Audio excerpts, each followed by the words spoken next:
The moment is here, you can stop your search. It's Comics by Perch. Hey everybody, this is Perch, and it's a viewer question, but I've started seeing people like, "Oh, Perch is answering too many viewer questions." What do you want? I'm glad to do it. Viewers ask good questions, and it provides interesting topics to talk about. I have a lot of my own things to talk about, but I tend to get in ruts. So if I have a idea or I have a topic I want to talk about, 3 or 4 videos will get spawned of that same topic, and then people start complaining like, "Hey, why are why are you talking about the same thing over and over again?" It's like, oh, because it's on my head, it's in my mind, and I can't get it out. So the viewer questions provide a great way to force that out, and I find it enjoyable. Again, it feels more like what it's like in a comic shop. I'm not just standing there ranting at people. So I like it, but I don't know. Haters gotta hate. Hey, mumbles. Anyway, this viewer question is going to generate, though, probably. I suspect many of you will say this is one of my meaner responses. So if you like happy-go-lucky Perch, click off now, because I suspect that this one will come across a little cold. So here goes the question. Hey Perch, one thing that really irritates me is the fact that we hear a lot of these comic pros and other people who are trying to become comic pros talk about how great the industry is. Everything is wonderful. Anyone who criticizes it is a evil hater who doesn't know what they're talking about. Yet on the same day, we see comic pros doing GoFundMes, talking about how their roofs are caving in, they can't afford heat, they can't afford food or clothing, and that they're broke. How can these people reconcile saying the industry is doing better than it's ever done? I think you meant ever done. Doing better than it's ever done. And yet at the same time, e-begging is constant.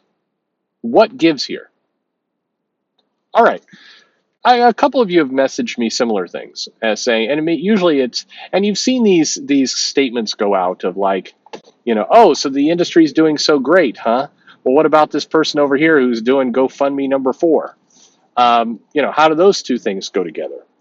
And the answer, like a lot of things, is if we want the adult answer, and again, this is going to sting, but if we want the adult answer, it's simply this.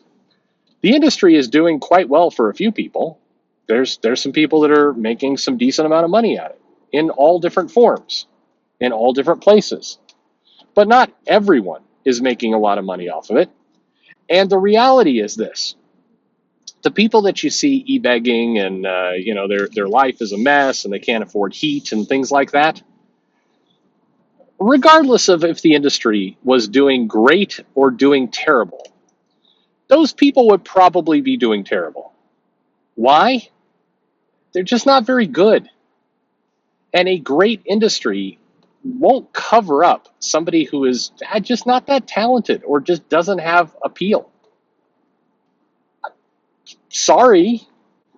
I think that this idea that if the industry magically did better, then like some of the people who say they can't afford food, their world's not going to get better. Their world's going to be about the same. Because the industry doesn't get better for everyone. It is not a socialist, commune, i.e. comics.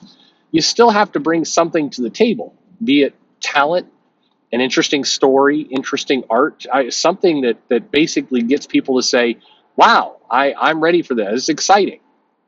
It's one reason why you see some of the same people who regularly e-beg for money saying how much they love socialism or how they're communists or anything else, because they somewhere deep down in their hearts, they know that their work has virtually no appeal.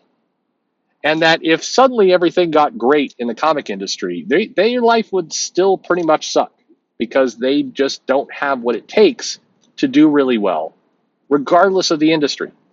So my answer is they're two separate, completely separate things. Conflating these two together, it doesn't work. The industry could be healthy or unhealthy. And I've done videos on that. We've talked about that, areas that it is healthy in, areas that it's not healthy in, areas where there's risk, area, all these kinds of things. Lots, we could talk endlessly about that, and we have. But independent of all that are some of these people's successes. We don't live in a world where so for example, if Marvel Comics, the average Marvel Comics comic was selling 200,000 copies a month, right? Way above where it's selling now. I think the average, last I checked, the average Marvel comic was somewhere in the 40s, low 40s, I think. I may be a little bit wrong, not counting digital and all the other crap, but I think around, it averaged out to low 40s.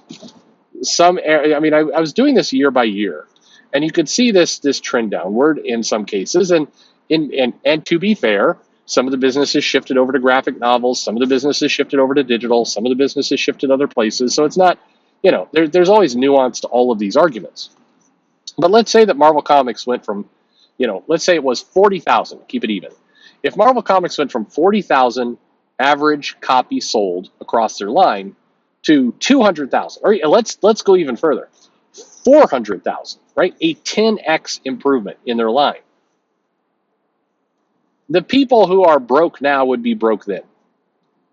They would. It's not going to get better for those people. It's not the health of the industry that's dragging these people up or down. It's their own talent. And that's a bitter pill to swallow, because I think for several people, that's been kind of the excuse. It's like, well, the big corporations are screwing us. That's why I'm not rich.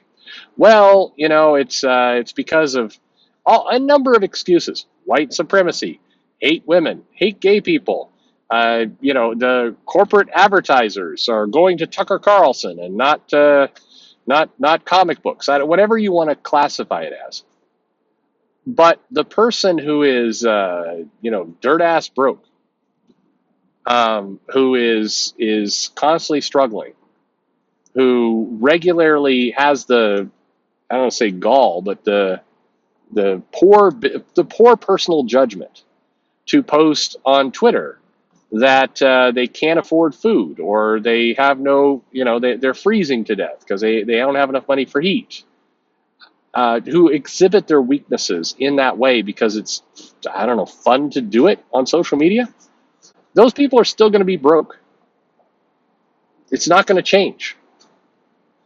The weird thing is, I think a healthy industry, a industry which goes from 40,000 on average to 400,000 on average, it would have this effect.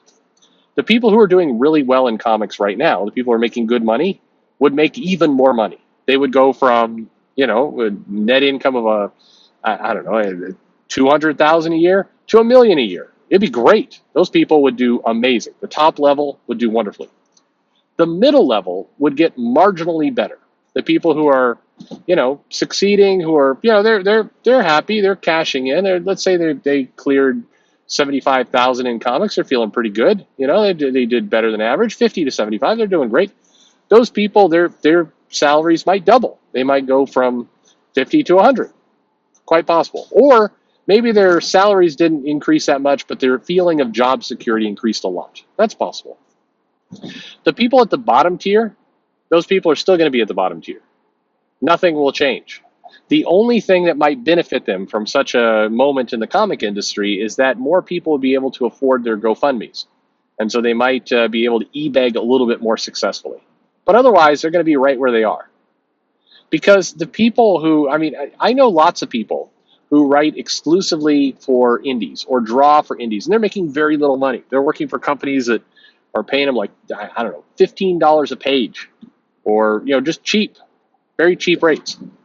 And weirdly, they seem to be doing better than, more notable names who, have their life seems like it's in complete disarray. And why is that? Well, they go and they hustle and they get more gigs, or they just find other ways to make money, or they don't blow their money on stupid shit and then have no money to feed themselves, or whatever it happens to be. They've got decent common sense. There's people who are relatively unknown names in comics, working at a low level in comics, that have their life together and things are okay. A healthier comic industry would benefit those people. The people that we see all the time that like, that people always hold up as examples of like WTF is going on with the comic industry if you've got this going on. Again, doesn't matter. Comic industry could implode. It could do great. Either way, those people are going to be in a bad state. That's the honest truth of it. Because, come hell or high water, it turns out your talent actually, does tend to dictate your future. And if you are talented, if you've got internal, an internal drive to be successful, if you push really hard, chances are you're going to be at least modestly successful. You may not knock it out of the park. And I think if the cruelty in all this, if there is cruelty, is that there's some people who work incredibly, incredibly hard and they achieve modest results. And they certainly deserve better. There's some really hardworking, good people at the indie level who, work hard to improve their craft, talk to customers, try and learn how they can be better and everything else. And they're squeaking by, not nearly as successful as they should be. And that's unfair. I mean, that's a shame. It sucks.